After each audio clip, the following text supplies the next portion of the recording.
De un viper y un maletín, ¿cómo se pasa a liderar una multinacional en 14 países? Hoy conocerás la historia de Ernesto Kruger, porque no es la vida que te tocó, es la vida que eliges. Esto es Los Despiertos Podcast, un espacio para aquellos que ya no quieren seguir dormidos, para aquellos que se atreven a cuestionar lo que les dijeron y eligen su propio camino. Ernesto Kruger es fundador y CEO de Kruger Corporation, pionero de transformación digital y tecnologías exponenciales en Ecuador y en Latinoamérica. Su empresa pasó de un inicio humilde a operar en más de 14 países desarrollando varias soluciones de tecnología. Pero más allá de su éxito empresarial, su historia es un ejemplo de visión, liderazgo y resiliencia. Ernesto, bienvenido a esta tu casa. Muchas gracias por la invitación. Aquí estamos a las órdenes. Gracias, Ernesto. Ernesto, a mí me llama mucho la atención, justo cuando te presenté, quisiera saber, sé que eres una persona muy reconocida en Ecuador, pero quisiera saber cómo son tus inicios, o sea, cómo fue tu infancia, cómo desarrollas este gusto por los negocios. Yo creo que hay dos formas de entender por dónde comenzar. Uh-huh. Una es a veces la necesidad y otra es la oportunidad. Uh-huh. En el caso mío, pues fue la necesidad. Entonces yo nazco en el centro histórico de Quito, cerca de la calle Ipiales. Bueno, sí, la verdad vivo ahí, nací en el Bosque Andes, creo. Pero al final del día, el ambiente que te toca es un ambiente bastante hostil. Uh-huh. Primero mi madre tiene que luchar sola porque mi padre se divorcia o se separan, mejor dicho, y ella desde los 3 años tiene que mantener a su hijo y a su hija. Tenía dos, mi hermana y yo. Uh-huh. Y entonces con unas condiciones difíciles te topas con un ambiente hostil. Y bueno, salías a la calle de niño, 3 años, 4 años, como que nada, no había ese peligro que hay ahora, ¿no? Uh-huh. Y claro, te das cuenta que lavaban gente el carro y les daban monedas, y con las monedas tú podías comprar golosinas. Uh-huh. Entonces yo comienzo a lavar carros. ¿A qué edad? 4 o 5 años, 4 y medio más o menos, y yo, pero no lavaba nada, supongo. Claro, lo que hacía era un amague de lavar y te regalaban moneditas los sucres, me acuerdo que eran monedas de sucres, el calé, la historia, pues estoy hablándote en los 70, más o menos 71, imagínate, hace años. Uh-huh. Y entonces, claro, tenías eso y compraba los caumales, las colaciones, los dulces que era del tema. Uh-huh. Pero también ese entorno violento te obligaba también a ser violento en el sentido de defenderte. Uh-huh. Entonces, claro, a veces no tenías algo y tenías amigos medios especiales ahí, ¿no?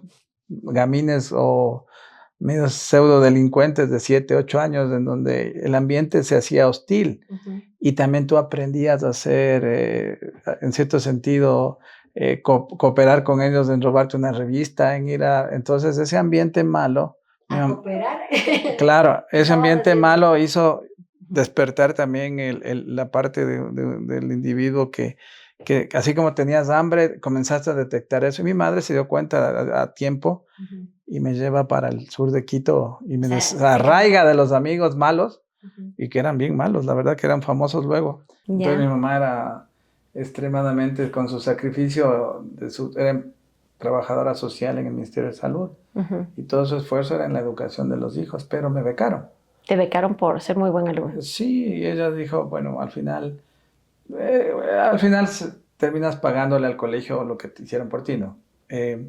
Más adelante les dice ganar premios, les dice un montón de cosas, concursos, uh-huh. Que el colegio fue reconocido en física, en matemáticas, en quién sabe, en los uh-huh. programas que ganamos. Uh-huh. Entonces al final se devuelve a quien te ayuda, ¿no? Entonces, claro, al final ese comienzo muy, muy básico me permitió buscar siempre algo de vender.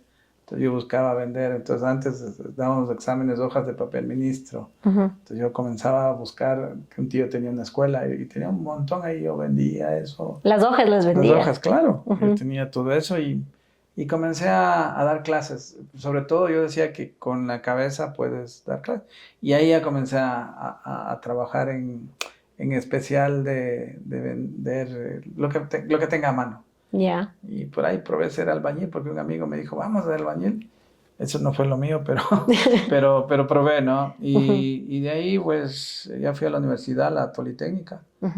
Y al final, uno, como era medio andariego y todo eso, entonces en Manabí conocí unos costales que caminaban. Entonces yo decía, esos costales están vivos. Y lo que tenían eran mariscos, tenían langostas. Ah, yo sí costales que parecen. Claro, se movían. Ya. Estaban vivos porque había un montón de langostas que se movían y sentías cómo se movían. Entonces eso, al final, entre una cosa y otra, encontré que aquí había la aduana. Ya. Entonces yo me paré, creo que fue el primero que se paró con unos, no camarones, pero sí langostas. Y vendía todo eso ahí. Con un amigo que les, en cambio, con los dos veníamos trayendo, entonces viajábamos un día, traíamos.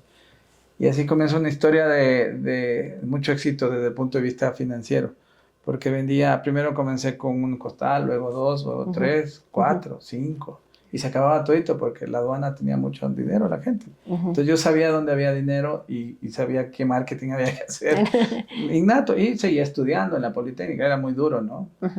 ¿Cuántos años tenías? 20, 21 años. 21. ¿Y qué estabas estudiando? Ingeniería electrónica. Okay. Entonces, era muy fuerte porque salía el miércoles de noche, compraba, hacía todo lo que hacía y el jueves en la tarde ya estaba acá vendiendo. Entonces era muy fuerte el sacrificio. Pero al final con eso yo hice un capital, ya teníamos una lancha ya nuestra. Ah, compraste con tu amigo una lancha. Sí, claro. Entonces ya comenzamos a que nos pesquen propiamente. Entonces comenzó a hacer... Ya los carros Reina del Camino ya no querían llevarnos porque teníamos demasiados gavetas. Costales. Ya no eran costales, ya eran gavetas azules de esos grandotes. Yeah. Y teníamos que pagar más y más y más. Y bueno, ahí seguíamos, con eso nos la arreglamos. Pero bueno, yo al final trataba de matar dos pájaros de un tiro. Iba a ver a una chica de allá también que me gustaba, pero no le lograba ver. Y luego ella se fue para Machala, más cerca, porque claro, era... Pero ahí ya fue más difícil y yo también ya me comencé a cansar y comencé a ser auxiliar de profesor y seguía dando clases y prácticamente ahí es donde ya era auxiliar de laboratorio, era como algo más, ¿no? Y pues me dediqué ya a estudiar y le dejé el negocio a mi amigo. O sea, ¿le cediste o lo vendiste tu parte? Le cedí, le di mi parte. Ahí nos pusimos de acuerdo y yo generé un capital inicial muy importante. Con eso estudié, mantení mi casa. Yo desde los 15 años mantuve mi casa, por si acaso. ¿Desde los 15? Sí, entonces, claro, ya había zonas en donde no había que comer, había todas las típicas, ¿no? Pero lo más importante, había las ganas de salir adelante y en la Politécnica, bueno, ya dije, uy, es que, ¿por qué estudio aquí? La verdad que era un error haber estudiado ahí.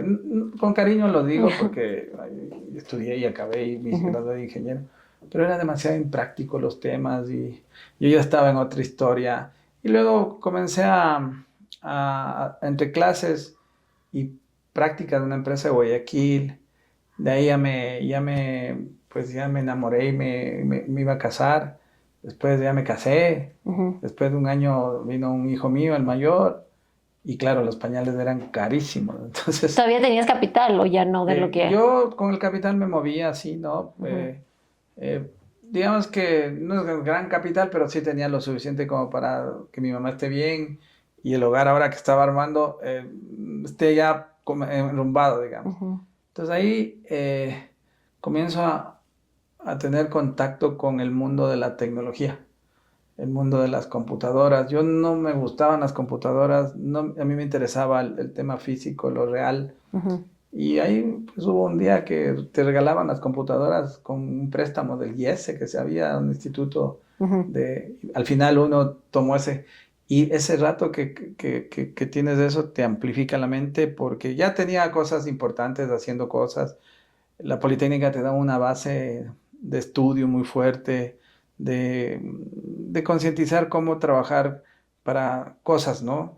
La ingeniería es muy seria. Y entonces al final la computadora me dio la pauta y ahí un colegio que me había becado me pidieron que les esté arreglando un sistema de software que tenían dañado.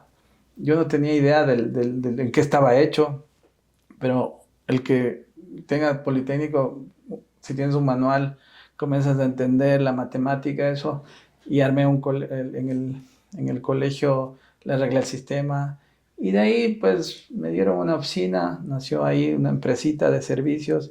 O sea, empezaste como una empresa de servicios, tú, después de que Claro, trabajaste como, voy a decir informalmente. siempre hiciste- era servicios, porque daba clases, es Ya, un exacto, servicio. cierto. Entonces al final, lo único que no era servicios era el Era marisco. las langostas. Pero al final el dar el servicio en este caso al colegio, ya comienzas a dar a otras empresas, comienzas a ver que hay una posibilidad. Y me dice, como yo era tan querido, quédate aquí.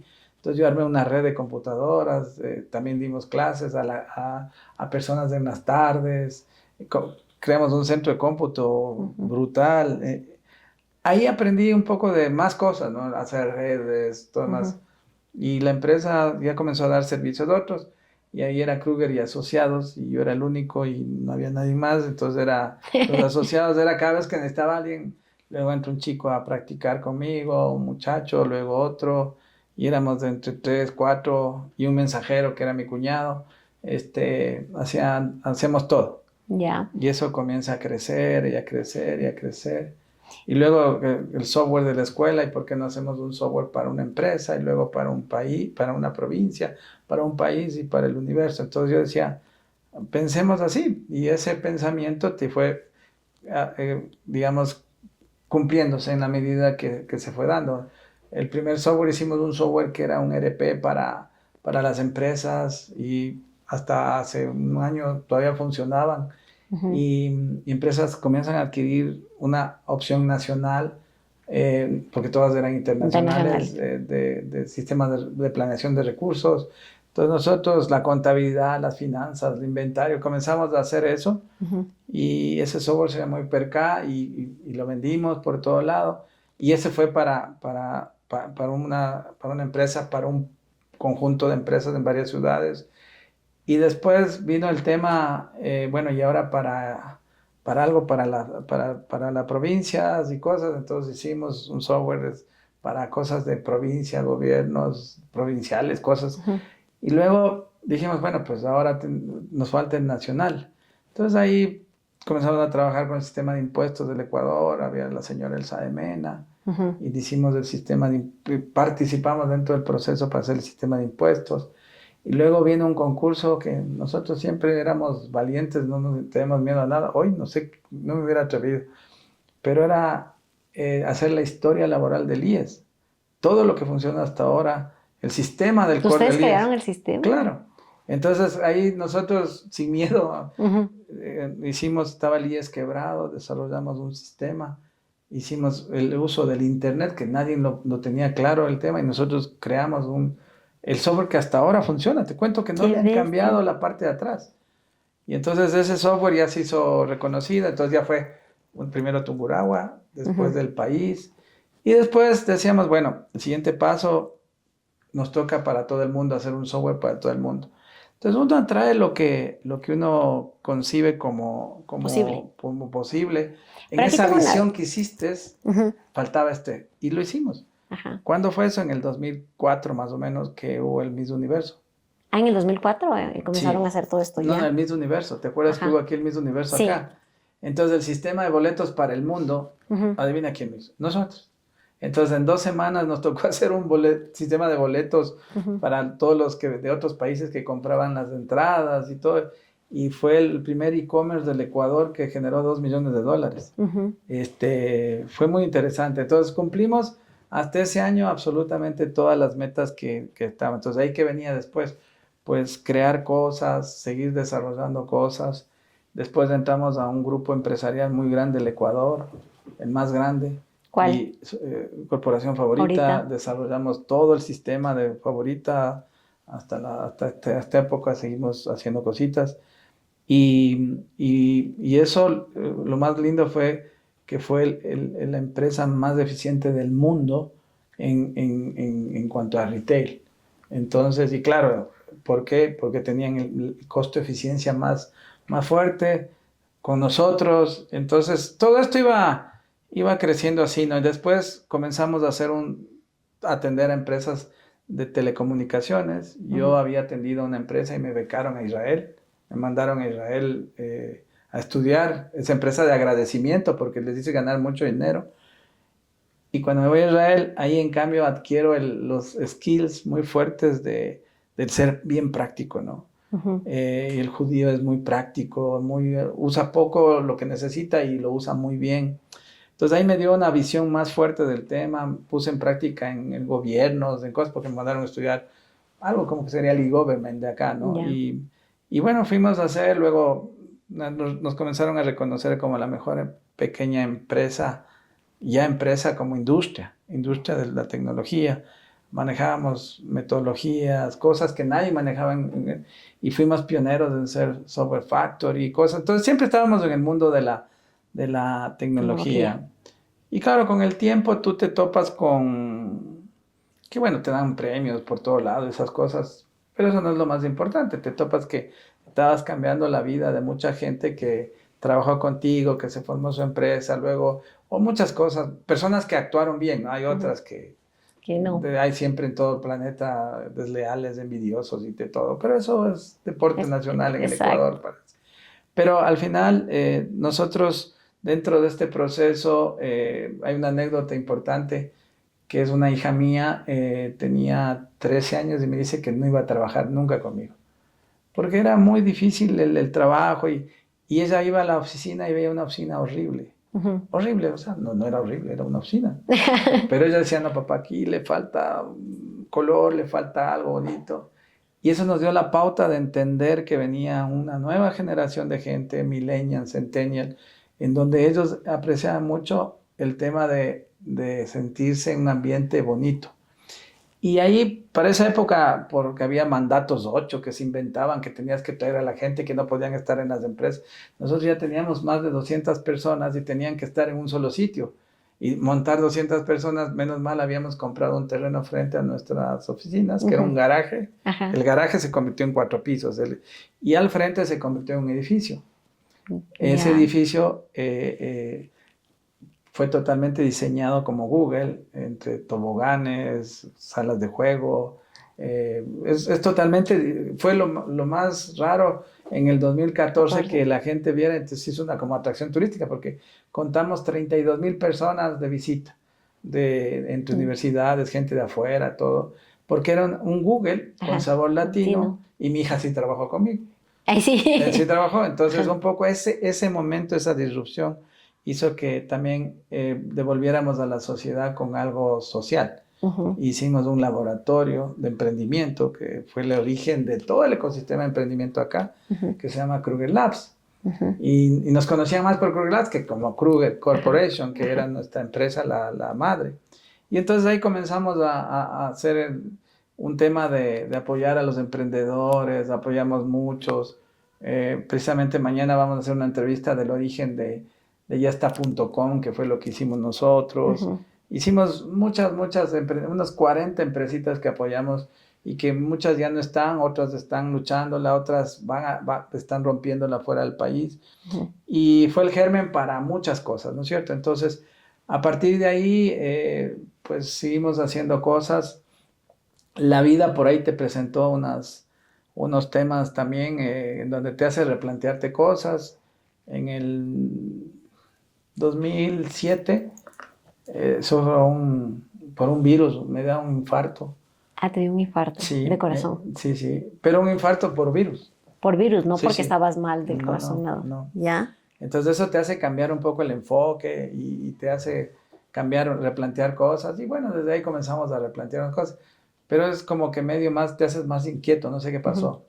Me calmé y luego comenzó un poco más de situaciones de creación de más cosas. Entonces, y de ahí se creó todo un ecosistema de empresas, de energía, de telecomunicaciones. De educación también. Luego de eso vino la pandemia. En la pandemia yo tenía un hijo, todos son las anécdotas. El tercero era no quería estudiar, siempre estaba que no quiero ir al colegio, que se duerme, y era muy inteligente. Y luego el alemán, donde estudiaron, era en un colegio muy estricto, entonces yo le saqué de ahí porque ya no lo soportaba. Entonces ese muchacho, decía, yo le digo, diseña un colegio como tú quisieras que sean, con tu idiosincrasia, con tu... Y él diseña el concepto de un colegio. Yo le hago el resto y luego fundamos un colegio así sin tener nada de experiencia. para ayudar a la gente, porque Ajá. a mí me ayudaron con becas, entonces Exacto. yo quería hacer lo mismo. Y de hecho, desde el primer día comenzamos a becar a jóvenes que tengan capacidades altas. Y es como un tema social, de trascendencia. Y efectivamente logramos, 20 papás creyeron en mí, porque no creo que hayan creído en mi hijo, porque si hablaba, él era un muchachito de 21 años. Ajá. Entonces, al final, ellos, de manera interesante, el primer año salió bien, segundo porque era un colegio que se basó en mi experiencia personal del último hijo, que Ajá. ya le saqué del colegio a los 10 años, porque ya no soportaba los colegios, era una educación pésima, la gente no enseña, no les hacen vivir a los niños, y eso es horrible. Entonces, al final, con el conejillo de ellos fue este muchachito, más el tercero que diseñó más el software que teníamos nosotros, y en la pandemia fue perfecto, pues fue un colegio remoto. Y luego el colegio siguió creciendo. Hoy son 5 colegios, son 1,000 alumnos, casi llegando a los 1,000 alumnos. Vamos a inaugurar el sábado en Cuenca. Wow. Y ese jovencito que estaba ahí, bueno, ahora está casado, tiene 25 años. Y está a cargo del... Y es el que dirige el colegio, porque a partir de eso también él comenzó, y yo siempre entusiasta creando con él y todo. Después un niño que becamos del colegio Juan Montalvo, no quería ir a la universidad después de ser el más brillante de todos. Y después me cuentan por qué no, y me recordó mucho a lo que yo había pasado, que las universidades a veces no enseñan lo que es, entonces lo que hay que hacer es algo práctico. Entonces él decía, yo quiero trabajar, que era lo que yo también quería hacer.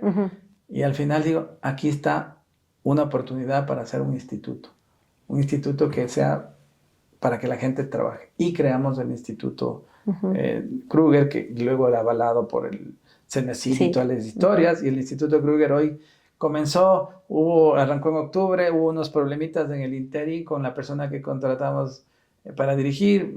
Algunas cosas no se hizo bien, se corrigió luego y hoy está otra vez volando el instituto como un tema también de apoyo social. Y tanto el colegio como esto tienen muchos becados, ayuda a la gente, y eso es como devolver lo que nos ayudaron a nosotros. A mí me becaron tanto en la universidad como en el colegio y en la escuela incluso. Entonces, eso te llena la vida y te das cuenta de que estás sembrando algo chévere. De ahí también siempre nos ha gustado el fútbol, entonces hicimos un tema eso te iba a decir, también tienes fútbol. Un equipo, creo, de fútbol, sí, ¿no? Y me gusta mucho apoyar el tema de la violencia, luchar con el fútbol. Sí. Y luego temas de medio ambiente, software para medir la huella de carbono. Es una empresa que se dedica solo a ese tipo de cosas, que está en Colombia y en Ecuador. Entonces estamos en ese proceso siempre de crear, y la vida te pasa también, porque eso es lo bonito, ¿no?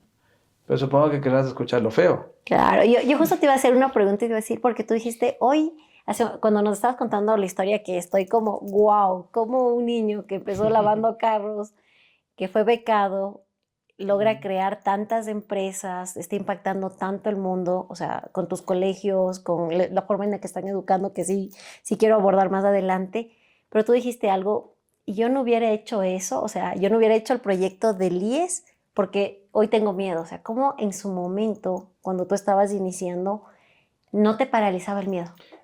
Yo creo que un emprendedor que tiene esa formación de la calle, te crías sin miedo o con cuidado. Entonces antes percibías el miedo como que no desaparece. Oye, cuidado, no vayas a no tenía miedo, era un Superman, vamos a comando y lanzando. No, simplemente el miedo estaba ahí, pero había que hacerlo con miedo, pero lo hacías. Entonces si tienes miedo, que siempre digo, hazlo, pero hazlo con miedo, pero hazlo. Entonces el hecho de hacer era la clave de esto, más que el miedo. Entonces era el hecho de la necesidad, por eso te decía, o necesidad o oportunidad. Yo creo que la necesidad era lo que te motivaba. Y claro, yo ahora me pongo a pensar, hoy no haría eso yo, no haría el IES yo, por ejemplo, porque es tan compleja, tanta degradación, tanta corrupción, tanta cosa, que ya lo pensarías mucho más riesgo, tienes más que perder que ganar. Que ganar. Pero en ese tiempo no, cambiamos el IES, le hicimos que hasta un banco hagan de nuestro proyecto que hicimos. Entonces al final es eso, ¿no? Pero siempre todo tiene su precio. Todo esto que escuchas tiene un precio. Y a veces la gente no sabe el precio que debe estar dispuesto a pagar por hacer tantas cosas, ¿no? ¿Y cuál ha sido el precio, Ernesto? Muchos, mano. O sea, esto es como un empedrado, ¿no? Que vas subiendo así y vas así. Pero lo importante es ir así. Entonces, no, yo he fracasado en muchas empresas, me han defraudado en muchas empresas. He sufrido digamos, el rechazo de muchas cosas. He perjudicado también a mi familia porque no le he dado el tiempo que tenía que dar. Yo pasaba en un avión, moviéndome por todos los países y claro, el gran sacrificado es la familia. Y eso tiene un precio. A veces tu esposa te pone un pare o algunas cosas y también tu salud se afecta. Entonces uno cree que es Superman y al final, cuando tú menos te lo esperas, así como me pasó un infarto, eh, hace 4 meses a mí me detectaron un tema muy serio en el corazón. Ahí sí ya era corazón de verdad. Hace 4 meses en este año. Sí. Y hace 4 meses, bueno, hace 3 meses tuve que irme de urgencia a España y operarme del corazón. Me abrieron el corazón. Cirugía de corazón. Entonces, eso fue hace 3 meses. Entonces, claro, cuando te pasa esto, bueno, en España es una maravilla porque te abra nomás, doctor, siga adelante, no hay problema. Y obviamente yo ahorita tengo una señal acá, he vuelto, estoy hace un mes que volví del tema. O sea, estuviste alejado de todo, o sea, sí, totalmente. Pensando en tu salud y claro, pero y regresas a ver y dices, ¿por qué? Entonces, claro, a veces uno tienes empresas, pero no te das cuenta que puede sufrir o tu familia o tu salud. Y en mi caso sufrió mi familia y la salud. Entonces, a veces yo siempre digo a la gente, tú tienes sueños, ¿hasta qué punto hasta dónde vas a ir? ¿Hasta dónde vas dispuesto a sacrificar? Porque dices, pero si quieres lograr algo hay que pagar un precio. Exacto. Entonces hay que pagar un precio. Entonces tú decides, ¿voy a hacerlo o no hacerlo? Entonces, en mi caso, me tocó pagar este precio. Yo agradezco a Dios porque finalmente te hacen los bypass y ahora te abren como que nada. En serio, te pararon el corazón 1 hora y luego no sé qué hacen, te sacan una vena de acá, te ponen y luego quedas como nuevo. Y tienes una máquina nueva. Obviamente estás en ese proceso de volver ya estás normal en algunos países. Todavía deporte te falta un poquito más, pero ya lo puedes hacer. Entonces la pregunta es, mucha gente debe preguntarse qué precio está dispuesto a pagar. Porque si tú dices, yo quiero triunfar, ok, tienes que pensar en qué precio vas a pagar. Y ahí está, esas motivaciones, ese tipo de cosas es la nueva historia que comenzamos a escribir. Yo he vuelto a la oficina, estoy viendo los temas, pero ya ves la perspectiva de otra manera para verla más fácil, verlo más tranquilo y delegar más. Ahora hay más jóvenes, más gente. Tengo un socio, siempre ha sido muy importante tener los socios, la gente comprometida con tu visión, con todo, y están encargados de eso. Tengo un hijo mayor que de los pañales que te conté, pues él es abogado, está a cargo de muchas cosas. Entonces ya muchos comienzan a hacerse cargo de las cosas, pero uno ahorita te replanteas, ¿no? Entonces ahí comienzas a reflexionar, qué hacer, qué no hacer. Y claro, puedes ayudar con tu experiencia a otros a transmitir todo lo que tú quieras hacerlo, lo puedes lograr. Pero siempre hay un precio, siempre hay un precio. Sabes que topaste un tema y no iba a hacer esta pregunta, pero hoy está de moda como puedes vivir en equilibrio. O sea, para lograr cosas te dicen es que tienes que vivir en equilibrio. Para ti, que tú has logrado grandes cosas y que nos estás diciendo que hay que pagar un precio, ¿se puede vivir en equilibrio cuando estás construyendo algo? No creo yo. Verás, la verdad es que el que quiere desafiar algo, tiene que sacrificar algo. O sea, no hay nada en donde te venga gratis. Es decir, hay algo que te va a causar un precio, te va a cobrar un precio. Lo que tienes que hacer es que el precio no sea tan alto. cuidar tu salud, manejarte bien. Yo era una máquina, o sea, me iba de un avión, estaba en un país, al día siguiente en otro, y no sentía nada. Y eso es aparentemente. Entonces, Sí, a veces el organismo, sin darte cuenta, te va dando ciertas señales. señalcitas chiquitas. Me titilaba el ojo, yo decía, pero yo te juro que yo no me estresaba jamás. O sea, el estrés es normal, pero yo tenía el manejo del estrés muy fuerte, Ya. porque estaba acostumbrado a manejos, a entender. Pero ¿qué te puede pasar? Que en una empresa que estás haciendo hay un problema, hay otro problema. Sin querer estás emitiendo cortisol y ese cortisol sin darte cuenta te está generando problemas en el comportamiento y metabolismo. Te engordas, te haces esto, etcétera, Estás en etcétera. modo sobrevivencia todo el tiempo. Exacto, entonces ahí comienza a haber procesos, menos mal, yo no tuve problemas de depresivos ni ansiedad, pero ansiedades, nada de eso, ¿no? Pero sí el cuerpo estaba sufriendo eso. Y claro, mis hijos siempre me dicen, papá, eres el papá más chévere del mundo. Nos has llevado a todos lados, pero yo quería estar contigo más tiempo. Y ahora que puedo, pues disfruto más con ellos, ¿me entiendes? Y tengo 2 nietas. Y bueno, es más difícil las nietas, ¿no? Porque vamos a jugar fútbol, es No. como que no, no.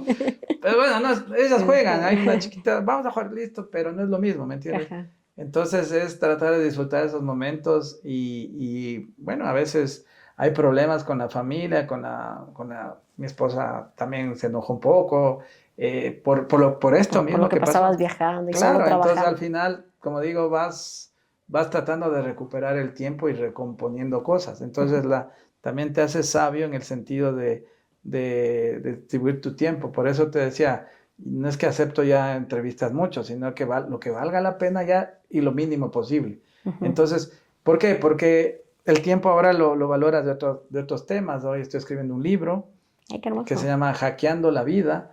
Hackear Y es un término de desafiar la vida, ¿no es cierto? Entonces, como tengo muchas anécdotas que contar ahí y cada anécdota de esas me hace sentir que, wow, yo hice esto, yo he estado acá. Es increíble la vida que uno ha tenido, ¿no? Si he estado en la alfombra roja de un Grammy, he estado en esto, en Fórmula 1, con los pilotos, en el fútbol, ya te puedes imaginar, sí. creo que eso es mi pasión, digamos, me gusta, es mi hobby. Hoy estoy representando con mi hijo a jugadores, él es agente FIFA, estamos viendo cosas, nos divertimos. Eh, Al final es como buscar ese equilibrio y también el tema de la espiritualidad es muy importante. Yo siempre he sido espiritual desde niño y porque mi mamá era una persona muy religiosa para ayudar en el tema social. Trabajó con Monseñor Leonidas Proaño, que Wow. fue su brazo derecho con los indígenas. Yo no sé cómo lo hizo, pero Rupito, el libro, ¿no es cierto? ¿cómo? Él no escribió un libro. Monseñor, Rupito me parece que es. no me acuerdo, no tengo muy ideas de eso, pero mi mamá trabajaba con él y me hablaba de gatazo grande, que chimborazo, que ni Estoy siquiera. segura que él escribió Rupito. Ya después lo Sí. vemos aquí en el Entonces podcast. ella tenía esa vena social y eso, y también hablaba mucho cuando nadie hablaba de la Biblia, ella comenzó a estudiar la Biblia, cosas así. Entonces a mí me impactó mucho lo que ella, estábamos en las peores condiciones y siempre era muy optimista. Así. Claro, me decía, amiguito, te va a ir muy bien y todo esto y por aquí. Entonces yo tuve como una especie de shot de estímulos en donde todo estaba bien, pero estaba hecho pedazos. Y una vez no había que comer, pero siempre estábamos bien y siempre decía que estaba bien. Y yo, estamos bien. Pues. Te programaba Entonces, sin querer, te programaba para. para con ese optimismo. Aquí estábamos bien. Y ahí igual tenías miedo, temores y todo, pero te lanzabas. Y al final, yo creo que gran parte del mérito de lo que yo soy es mi madre, porque al final Totalmente. es el secreto de lo que ella fue, ¿no? Y obviamente después yo traté de devolver lo que más pude a ella en su... Eso te iba a preguntar, o sea, ¿qué pudo disfrutar tu mami de verte a ti lograr? O sea, Los nietos. los nietos, no, pero en el lado de logros profesionales. Ah, no, mi mamá ya sabía que mi hijito tiene que ser ingeniero. Pero a mí no me interesaba ser ingeniero. Pero ya mamá, aquí tienes el título, lo logré y ya está. Pero ella, de alguna manera, al final se sintió que algo tenía, porque le compré su casa donde vivimos siempre, o sea, no tuvo las necesidades Después económicas, siempre no le probé. faltó nada, ¿no? Lamentablemente era necia en algunos aspectos, después se volvió necia y tuvo problemas del pulmón y le dio fibrasis y se me murió. Pero lo más importante era que ella era ese sentido, ¿no? Y yo Era tu centro. Claro, no, más, yo me sorprendo porque sola, con 2 hijos, para volverse loco. Exacto. Y 2 hijos, yo no era un santo, digamos, en el buen sentido. Yo era un callejero toda la vida. Entonces, mi hermana, en su juventud, terrible. Al final, imagínate ese ejemplo que tienes, ¿no? Y eso te va... Y claro, siempre hablaba de la Biblia y de Dios y cómo debía ser. Entonces yo al final, mamá, esto no es real, todo. Pero bueno, y eso te va quedando, entonces la espiritualidad de que tú reces o ores o tengas a Dios en tu vida, eso lo tengo. Y eso hasta ahora, creo que todo ser humano debe tener eso claro, porque todos estamos interconectados a través del cuanto, del Espíritu Santo, lo que le quieras llamar. De la energía. De la energía, la roca, lo que sea. Al final, eso, las emociones son energía, los pensamientos son energía, y todo lo que hoy en día existe acerca de todo esto, me encanta leer mucho, Dispensa, Lipton y toda esta gente, en realidad son reflejos de la realidad que vives con respecto a tu mente y a tus cosas. Entonces, uno sin querer, después leí Piense y hágase rico, del famoso libro de Napoleón Hill. Y yo decía, qué increíble, todo esto era lo que mi mamá me estaba indicando sin darme cuenta. Y era claro, piense y más que rico, hazte rico como quiera. El dinero es relativo, también es otro tema importante. Yo nunca amé el dinero. Quería tener dinero, sí, pero no era mi principal motor. No te afanabas por el dinero. Era el desafío de crear cosas. Entonces, al final, eso te produce otra cosa. Entonces, cuando lees estos libros, cuando ves todo esto va enfocado hacia la realización del ser humano y sobre todo en lo que atraes, ¿no es cierto? Lo que atraes, lo que define tu personalidad, dices, voy a hacer esto, lo vas a terminar haciendo. Y el subconsciente y el consciente, todo eso funciona y es real. Entonces, al final, esa es la parte que creo que como tu programa se llama Despiertos, es lo que hay que despertar en la gente, porque todos tienen las mismas capacidades para crear, no hay diferencia entre los que estamos aquí y mi persona, son las mismas, es nada más tus creencias, tu forma de pensar, tu optimismo, tu forma de actuar, tus emociones, cómo manejas las emociones y lo que hace que esto surja. Y ahí viene lo interesante, no necesariamente hay que generar eso para tener dinero, sino para ser feliz. Y a veces con poco dinero se es feliz. Yo conocí a un pescador que era el que me vendía los de estos, era el hombre más feliz del mundo. Eso sí, mujeriego el desgraciado, pero era el más feliz del mundo. No necesitaba más que ir de pesca y disfrutar su vida. Y no necesitaba nada, vivía en el mar, tenía una choza muy chévere, vivía bien, ya te digo, eso sí, un día aparecía con uno, luego aparecía con otro, o sea, todo un hippie, digo yo, pero vivía bien. Y eso es, para él no necesitaba más. Y hay una historia que dicen que un americano estaba viendo otro pescador parecido y le preguntaba, ¿por qué oye, ¿por qué no compras un barco más grande? ¿Y para qué? ¿Y para qué? Y hay que preguntarse para qué realmente ser feliz. Entonces él decía, para que vivas esto. Y al final termina él dándose cuenta de que el para qué él ya lo tenía. El vivir en la playa, disfrutando de esto, tomando un café, disfrutando el tiempo. Y ya lo tenía. Entonces él al final se dio la vuelta de que tenía que tener un buque para volver a ese origen de que estaba. Y eso es lo que tenemos que ver. ¿Qué es lo que me hace feliz? ¿Qué me da mi centro? ¿Qué me da mi posición ante mí mismo y ante la sociedad? Ahí tengo una pregunta porque es algo que tal vez tú puedes contestar. Yo veo que muchas personas cuando tienen más dinero, más poder, pierden el centro. Sí. ¿Por qué tú no has perdido el centro? O sea, ¿qué consideras que te puede... O sea, sabemos que el poder, y de hecho lo vemos en la política, se ve mucho que la gente que aparentaba algo cuando tiene poder cambia. Sí. ¿Qué crees tú que puede pasar y que a ti no te pasó?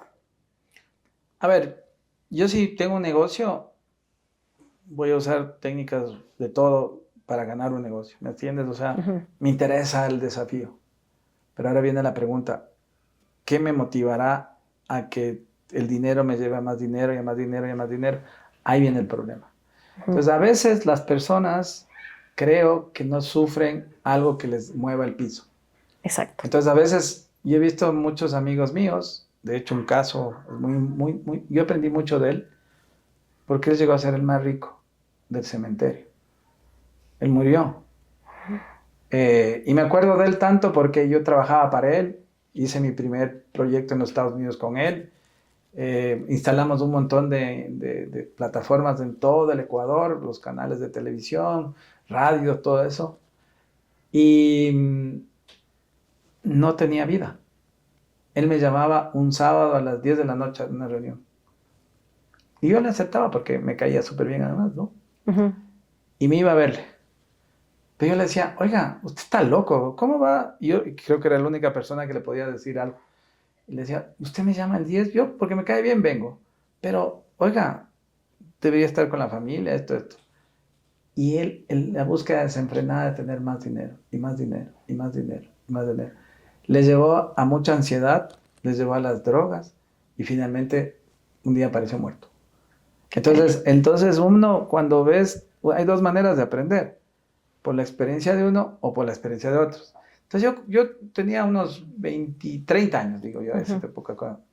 Y claro, aprendí, ¿qué es esto? No es la búsqueda desenfrenada lo que tienes que hacer, sino hacer que el dinero sirva como un instrumento. Necesitas dinero para hacer cosas, sí.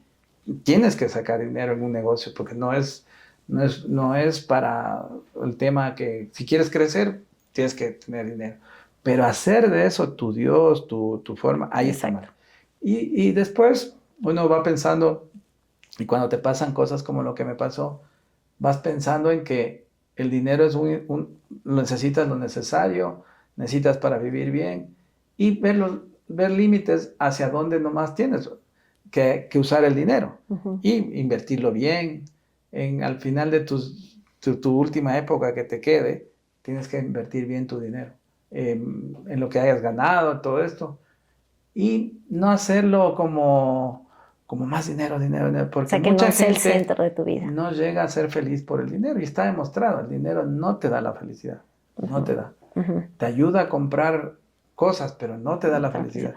¿Dónde está la felicidad? Está en disfrutar tu tiempo y en hacer lo que te gusta. En eso, en lograr que con el dinero le uses para irte a donde tengas que irte, de vacaciones a donde tengas que ir. Yo me he ido todo el mundo, casi me falta solo Tailandia y esa zona de ahí. Y de ahí el resto ya está todo. Y con la familia, y es el mejor dinero, mejor gastado. Siempre mis hijos ya están casados, los 3, y todos siempre dicen, lo que más recordamos, que es lo único que menos mal si se acuerda, porque las vacaciones. El precio, las vacaciones. Ajá, las vacaciones del año que nos daba mi papi. Claro, pero eso siempre se critican, pero papá, vos eras una máquina, no queríamos estar descansando y vos, vamos, a conocer, acá, para acá. También... hasta en las vacaciones le metía presión. Creo que más que presión era, vamos a conocer, era ese espíritu aventurero, ¿no? Obviamente mi hija heredó eso, ¿no? Y le encanta eso, pero los demás ya son, no, papá, tú sabes, relax. Exacto, una playa. Relax. Entonces, pero se acuerdan. Entonces, esos momentos, lo que uno debe en la vida tener son momentos, trascendencias. ¿Qué legado dejas? ¿Qué mensaje dejas para que otra gente te respete o no te respete? Porque la vida es un trámite, es como dicen, abrir y cerrar de ojos. Una neblina que va y pasa, ¿no? Entonces, eso hay que pensarlo bien. Que yo te digo, me recuerdo mucho del más rico del cementerio, y eso que fue amigo tuyo. Sí te puede cambiar. Y he visto, en este interín que estuve yo enfermo, murieron 2 amigos míos. Dios mío. Y de lo que yo tenía, o sea, del corazón, un impacto, ¿cómo se llama? Paro cardíaco fulminante. Y claro, yo digo, mira, qué felicidad tener la posibilidad de que ya a mí me detectaron, menos mal hice las cosas a tiempo, y otros no pudieron disfrutar muchas cosas, y a veces posponemos me voy a ir de vacaciones, posponemos y ellos pospusieron muchas cosas, ya me voy a retirar, ya me voy a jubilar, y me voy a ir a dar la vuelta al mundo. Nunca fueron. No, y entonces al final, eso también, hay que dejar de que la vida fluya disfrutar de las buenas relaciones, de los buenos amigos, de los momentos.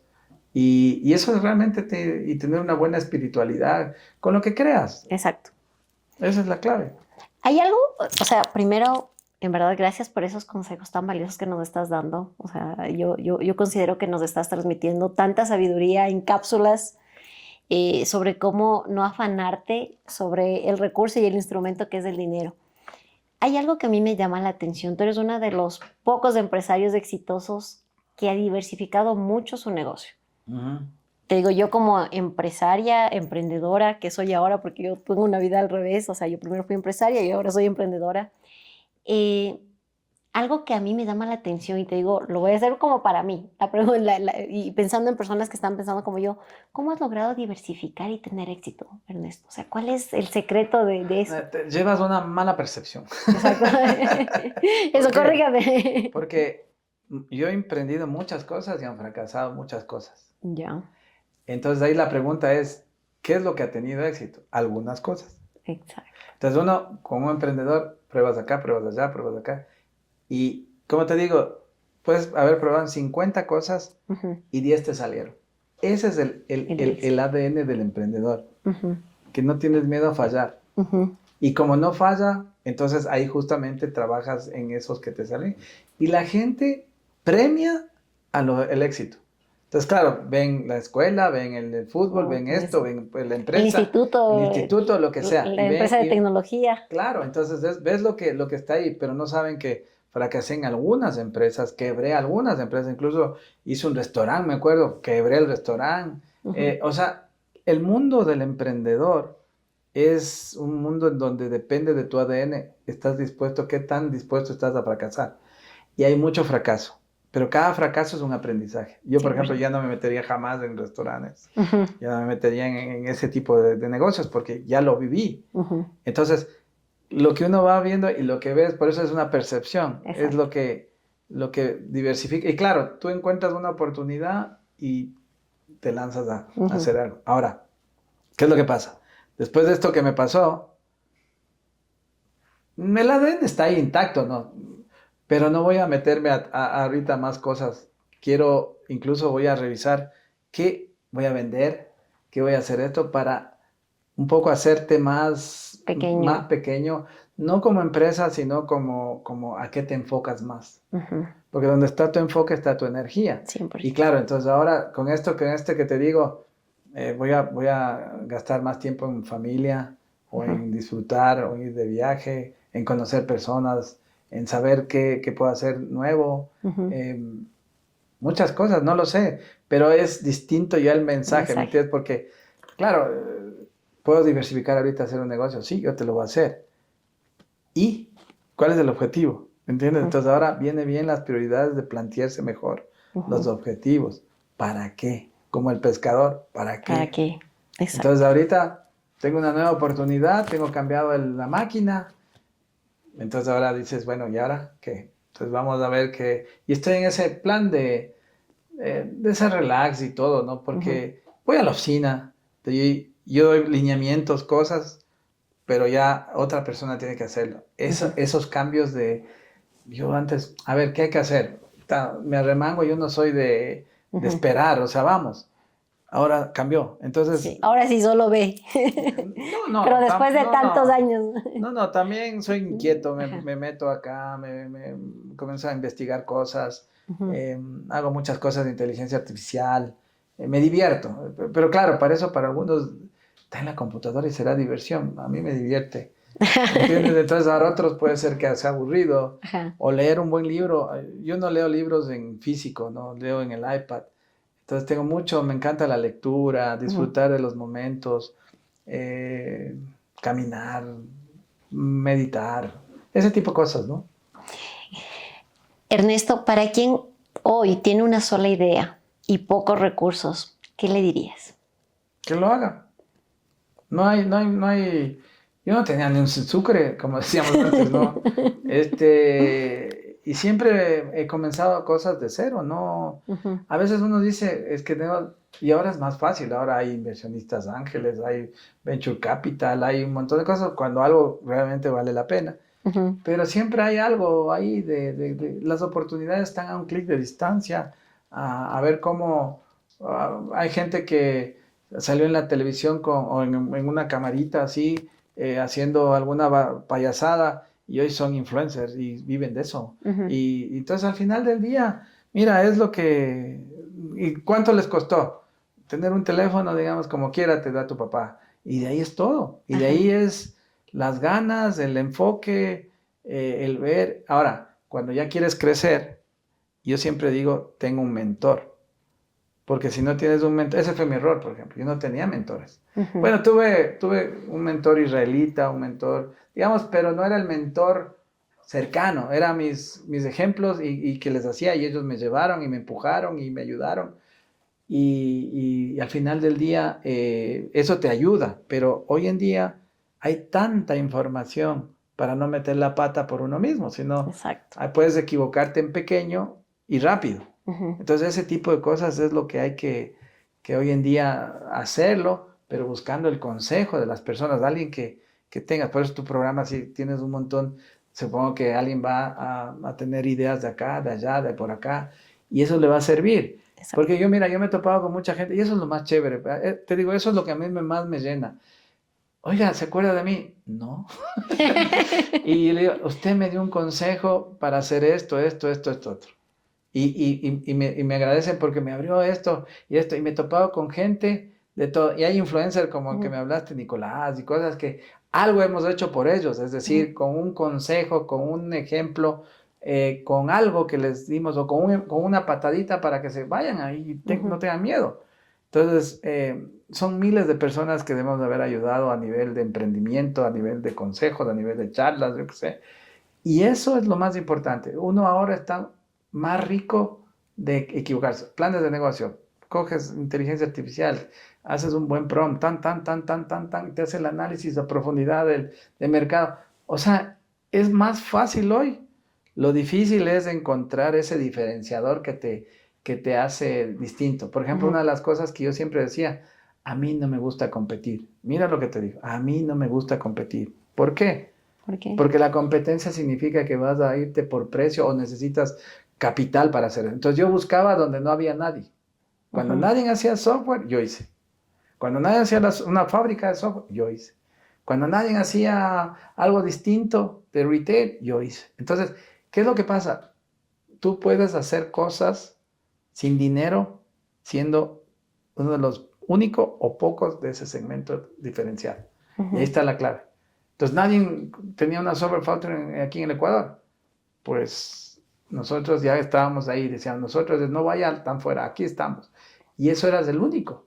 Y luego, bueno, aquí en Ecuador ponen un carrito de mangos y todo el mundo pone carritos de mangos.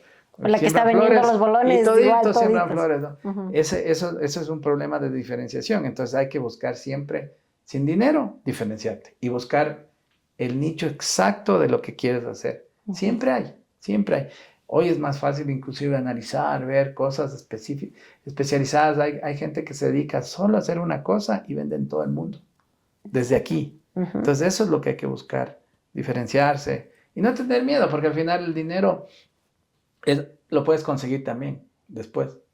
Cuando una buena idea, hoy es factible conseguir dinero por todo lado. Ecuador es más difícil, pero yo te digo, en España, en cualquier lado yo he conseguido dinero, he levantado dinero, y Ecuador sí es complicado. Aquí es así para los emprendedores. Exacto. Aquí es un país... si ya lo lograste aquí, en cualquier otra parte. Claro, aquí es, claro, yo siempre decía, qué barbaridad, qué bobo, ¿por qué estuve tanto tiempo aquí en el Ecuador? Y le digo, a ver, para los que nos escuchan, le digo que en 2 años estoy pensando ya radicarme en Estados Unidos. Y dice, ¿pero por qué? Si Ecuador es un país tan lindo. No, para vivir es lo mejor. Para mejor, sí. Es un país de clima, alimentación, no tiene precio. Comparación. Porque te vas, yo estaba en Madrid, en Barcelona, pucha, 42 grados, 40 grados, eso no es vida. Y ya la verdad que el aire acondicionado no era lujo, era necesidad. Exacto. Entonces, y la comida. También las tapas, las historias, pero no como un ceviche de acá, como un arroz marinero de acá. Aunque tengo que cuidarme, pero acá se come bien, acá hay comida. Las relaciones humanas también son chéveres, en España igual. Bueno, hay de todo, ¿no? Estados Unidos no hay, las relaciones humanas son más difíciles. es verdad. Hay un precio que pagar ahí. Exactamente. Hay un precio Ahí que tienes que pagar. definir, pero Exacto, si tu deseo es ese, hay que hacerlo. hay que hacerlo. Ernesto, la verdad que, ¿qué legado te gustaría dejar a ti con tu historia y tu empresa? Ayer justo una persona que escribió un libro acerca mío de varios emprendedores, él se llama Juan Montero. Ahí sí lo conozco, él fue Sí. y te digo, fue mi mentor en AUDLA. Bueno, Juanito, te mandamos saludos. es mi Es un papá, le crack. digo yo, porque es como Ujú. yo le digo, papá. Ajá, Y él decía lo que me acabas de preguntar.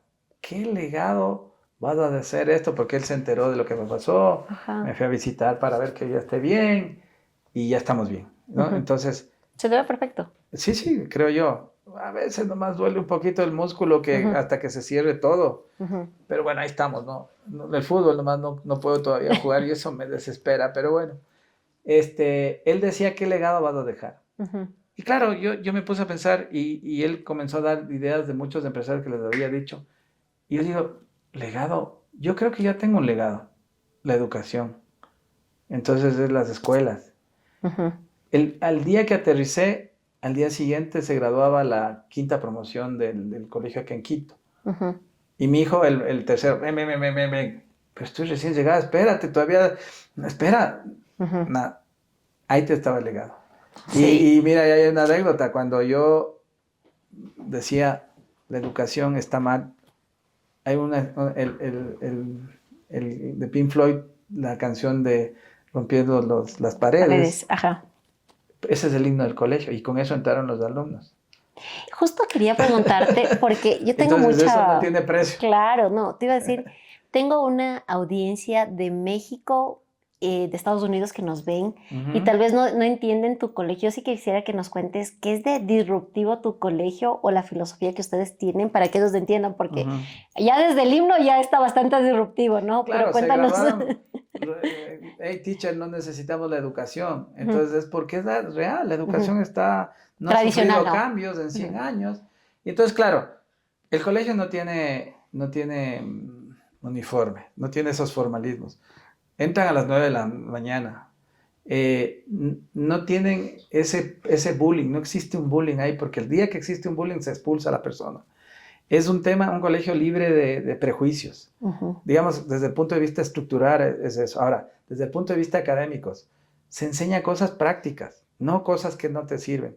Del primer día hay inteligencia artificial. Enseñamos a que los niños tengan cosas prácticas, cómo pagar un seguro, qué es esto, de cosas prácticas, ¿Cómo marketing. emprender? Y espérate, no mandan deberes. Entonces tienes el profesor que se llama tutor, que no necesariamente sabe más que ellos, es al revés. El tutor es escogido por los estudiantes de un sistema de reclutamiento que No. les ponen con 4 estudiantes, uno malo, otro más malo, otro medio, para que ellos digan sí o no. Entonces el profesor se mimetiza con él y es un tutor, les enseña a pescar, no les da el pescado. Entonces comienzas a enseñar eso, cosas prácticas, marketing, manejo del dinero, cocina, pues nadie nos enseñó a cocinar, cosas elementos que son idiomas nuevos, chino, cosas totalmente nuevas. Como no hay deberes, les pones un mentor. El mentor es el que le enseña a hacer qué es lo que te gusta a ti. Entonces a él le gusta, no sé, una chiquita, teníamos astronauta, y le pusimos un astronauta mentor de Estados Unidos. Yeah, y ella, de alguna manera, al final presentan un proyecto. Y muchos de esos proyectos se transformaron en empresas de marketing, empresas de eso. A los 16 años, hoy venden en Rappi muchos de estos chiquitos.